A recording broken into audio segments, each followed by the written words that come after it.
Donc pour réaliser la tarte au citron meringuée, on va commencer par la préparation de la pâte.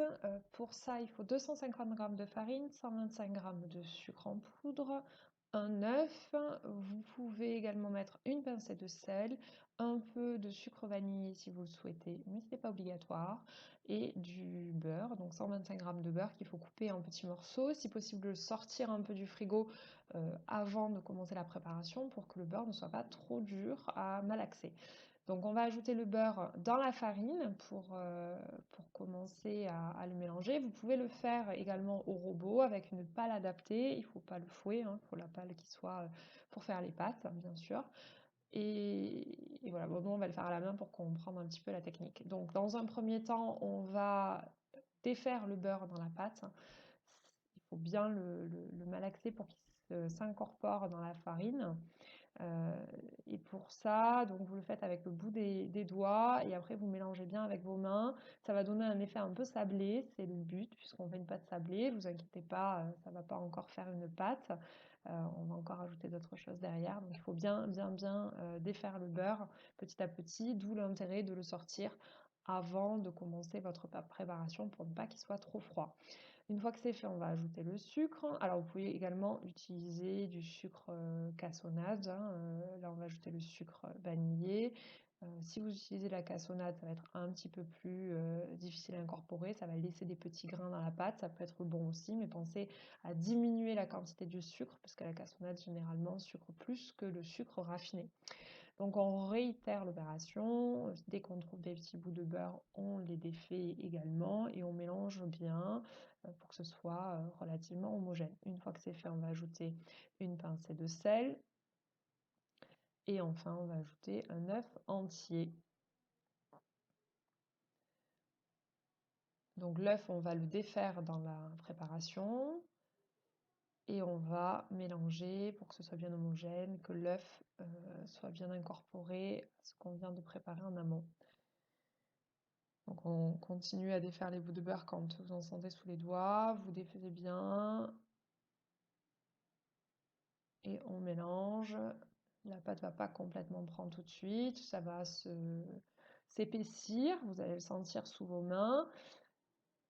Vous allez voir que la pâte va commencer à être un petit peu plus friable aussi et on va commencer à la pétrir. Donc pour ça, on va essayer de former ce qu'on appelle une boule de pâte. Il faut pétrir donc toujours de l'extérieur vers l'intérieur et vous ajoutez les bouts de votre préparation petit à petit à votre pâte. Ça prend un peu de temps, il faut être patient et petit à petit vous allez voir que ça va se former. C'est pas évident, au début on a l'impression que la pâte ne va pas prendre, mais vous allez voir petit à petit qu'elle va se former, qu'elle va se faire. Il vaut mieux la pétrir avec une main. Et ensuite, donc voilà, une fois que c'est fait, il ne faut pas trop insister dessus, on n'est pas sur une pâte à pizza. Et on va pouvoir donc bien la mélanger pour que ce soit bien homogène quand même. Et ensuite, on va la laisser reposer pendant au moins une demi-heure. Vous pouvez la laisser reposer même une journée, c'est pas un souci. Il suffit de la filmer et de la mettre au frais.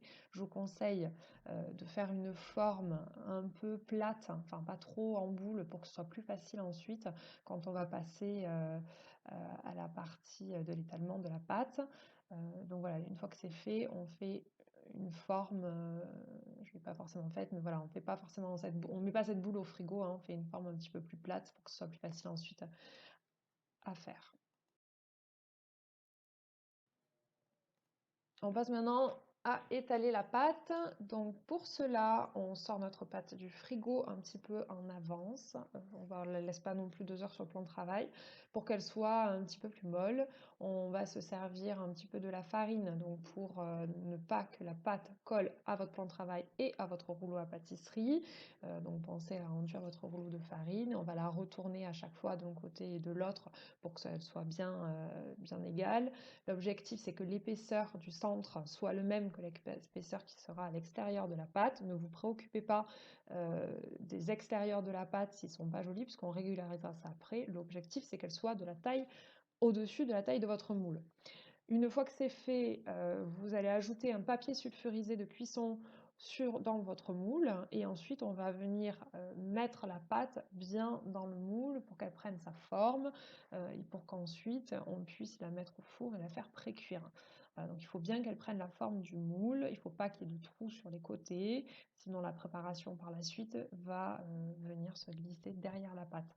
Voilà, donc il faut bien insister sur les bords et ensuite si vous avez une petite roulette, eh bien vous découpez les surplus. C'est aussi pour que ce soit plus joli. Vous pouvez le faire avec un couteau, vous pouvez utiliser une autre technique pour faire les rebords de pâte, c'est pas un souci. L'objectif c'est que votre pâte soit bien en place et que ce soit relativement esthétique. Voilà, donc on les fait bien, ensuite on va mettre un autre papier sulfurisé au centre.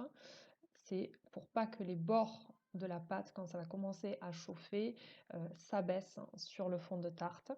Donc je vous conseille à 3-4 minutes de cuisson de l'enlever pour qu'ensuite la tarte cuise bien. Donc là on va faire cuire la pâte pendant à peu près 10 minutes. Il faut quand même la surveiller, il ne faut pas qu'elle soit trop dorée.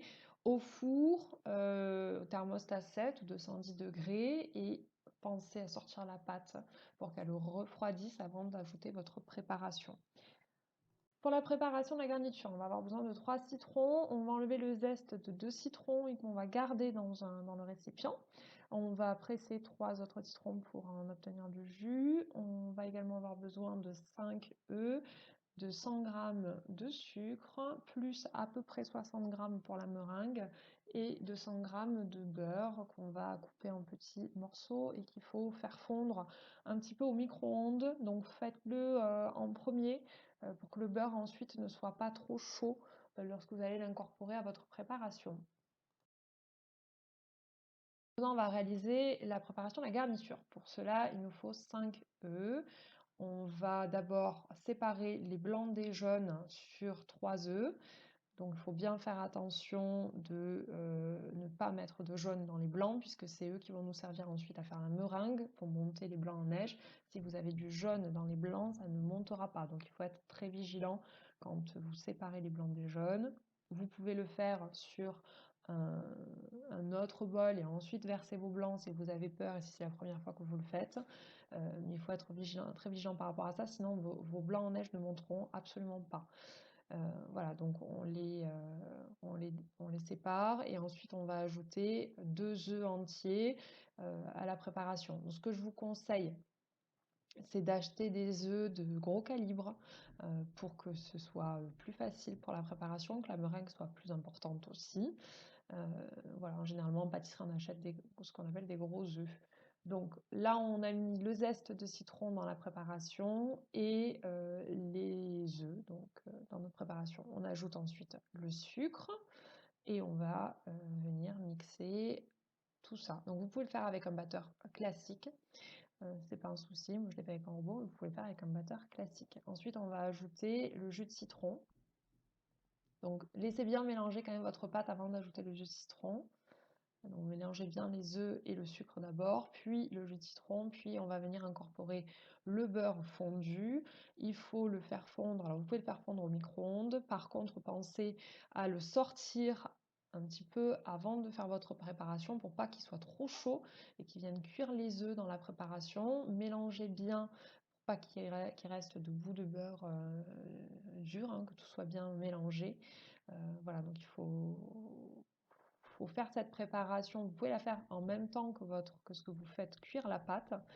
Par contre, pensez à surveiller votre pâte en même temps et la faire reposer ensuite votre pâte quand elle sera cuite.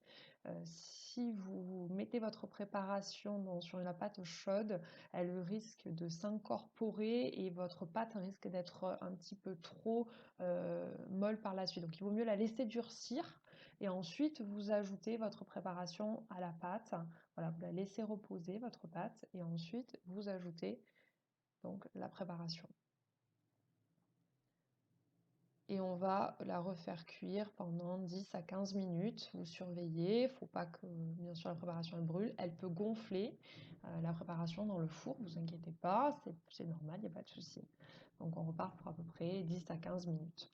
Maintenant, on va faire la meringue. Donc pour ça, on va verser les blanc de nos œufs dans le mixeur. Bien sûr, on nettoie très bien les pales du fouet avant de faire la meringue. S'il reste du jaune de l'ancienne préparation, ça ne fonctionnera pas. Donc il faut bien nettoyer tous ces ustensiles entre chaque opération. Donc là, on va un petit peu augmenter la vitesse des blancs pour que ça augmente, pour que les blancs en neige prennent. Une fois que vous voyez que vos blancs sont bien pris, il faut qu'ils soient bien fermes, il faut qu'ils adhèrent parfaitement au bol. On va ajouter le sucre. Le sucre, on l'ajoute après, on ne l'ajoute pas avant de monter les blancs en neige, sinon on n'obtiendra pas la même meringue. Je vous conseille de mettre du sucre glace. Si vous n'en avez pas, vous prenez du sucre traditionnel et vous le mixez à l'aide d'un mixeur. Sinon, vous pouvez mettre du sucre classique, c'est pas un souci non plus, ou de la cassonade. Ça ne rendra pas tout à fait le même effet, mais c'est faisable, il n'y a pas de souci. Et vous dosez votre sucre en fonction de si vous aimez les choses plus ou moins sucrées, donc vous n'êtes pas obligé de mettre 60 g de sucre euh, entier. Alors, on va sortir la meringue une fois qu'elle a bien pris. Il ne faut pas non plus trop insister sur les blancs, sinon ils risquent de tomber. Et il ne faut pas les remélanger par la suite à l'aide d'une spatule, sinon vous obtiendrez des blancs qui vont tomber. Une fois que votre préparation est cuite, donc on va ajouter la meringue à cette préparation. N'hésitez pas aussi la tarte à la laisser refroidir avant de mettre votre meringue. Par contre, si vous avez fait votre meringue, pensez à la mettre au frigo et ne la laissez pas dehors, sinon les blancs risquent de retomber. Donc là, vous pouvez l'étaler soit avec une spatule, une maryse, soit vous pouvez le faire à la poche à douille si vous savez l'utiliser, bien sûr. Il ne faut pas trop insister sur la meringue, sinon elle risque de retomber. Et enfin, on la met au four. Donc là, il faut absolument la surveiller parce que ça va aller très vite. Ça peut être 5 minutes, comme ça peut être 3 minutes en fonction de votre four. Donc je conseille de rester devant. Il faut juste que la meringue dore. Il faut, voilà, dès que vous voyez qu'elle est un petit peu dorée, la cuisson est terminée. Voilà, et puis maintenant, on peut passer à la dégustation.